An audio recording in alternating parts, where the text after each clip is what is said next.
Yung talent na to, nagsimula to nung isa to sa mga libangan ng aking ama na nagsha-shadow kami tapos na maliit pa ako nun. Tapos nung wala siya, tinigil ko na rin. Kung saan naman ako yung lahat ng talent na to sa ama ko, siya po yung nawala.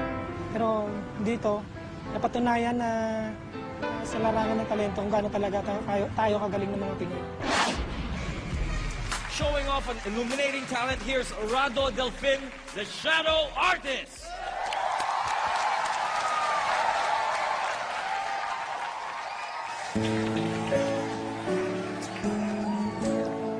There was nothing to say the day she left. Just filled a suitcase full of regrets. I hailed a taxi in the rain, looking for some place to ease the pain. Whoa, then like an answered prayer, I turned around and found you there. You really know where to start, fixing a broken heart. You really know what to do.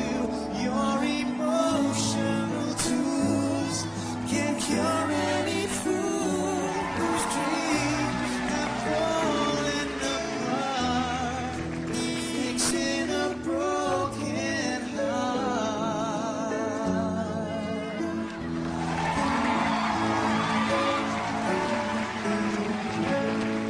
Never could understand what I'm going through.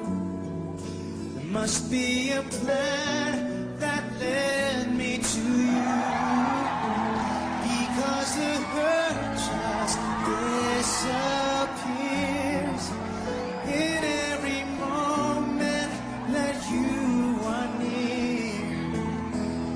Yeah, just like an answered prayer, you make the loneliness easy to bear. You really know where to start, fixing a broken heart.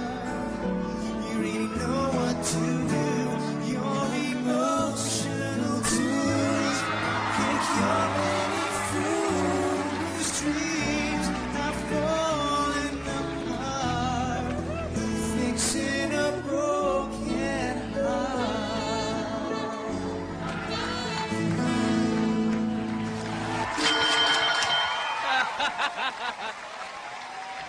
The Shadow Artist. Okay, pare. Ito ang iyong mikropono. Gardo, what do you think? Bago ako mag-comment, tatanong ko lang sana kung ganong katagal mo nang ginagawa yon. Bali po, bata pa ako, nilalaro namin ng ama ko. At Bata ka pa, mahilig ka na sa anino. naglalaro kami ng ama, dalawa kami. At ngayon, pinapractice ko kaya isasalang ko dito.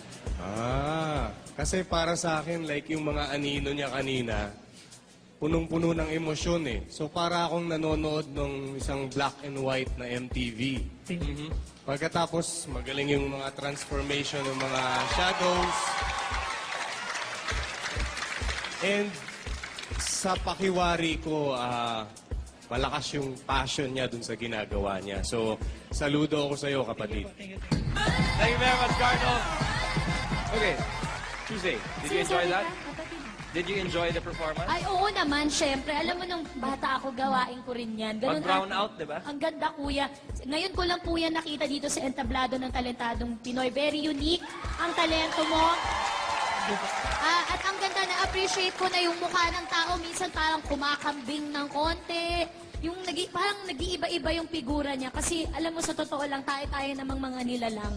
Wala rin tayo pinagkaiba-iba. So napakita mo sa akin yun na pwedeng mag-shape-shift ang bawat bagay sa isang bagay na naman. At napakaganda ng mga transitions mo. And you don't have to be so literal dahil fixing a broken heart ang iyong kanta. Hindi yung awimbo. Dahil puro animals pinakita mo, hindi masyadong literal. So, na-appreciate ko yun. At ang ganda na anino, ang napili mong medium dahil maganda yung tinuturong leksyon ng Anino dahil ang Anino laging nasa likuran. Ngayon naman, ang Anino ang pumopronta at bida sa harapan. Panalo ka! Ang galing niya, kuya. Ang ganda na. Appreciate ko yan. Yun. Thank you very much, Tuesday. Rufa? Wow, napaka-creative mo naman. Alam mo, parang pakiramdam ko yung puso mo punong-puno ng pagmamahal, punong-puno ng emosyon. Dahil pati yung mga animals, talagang ako, can you imagine, kinilig ako dyan sa kamay mo at ginawa mong animal. Kinilig ako sa squirrel, talagang tumitili ako dito. Ay! Nothing to say.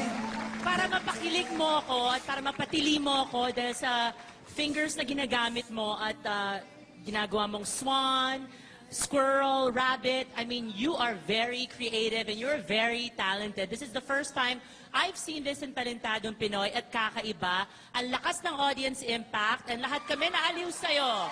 Congratulations! Thank you, Rufa.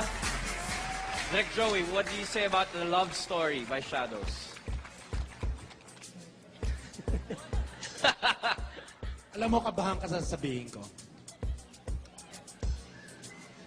Sa dinami-dami ng mga nagpapakitang gilas dito sa Talentadong Pinoy, sa kauna-unahang pagkakataon, sa pamamagitan lamang ng kamay at ilaw, nakapagpakita ng isang napakagandang presentasyon.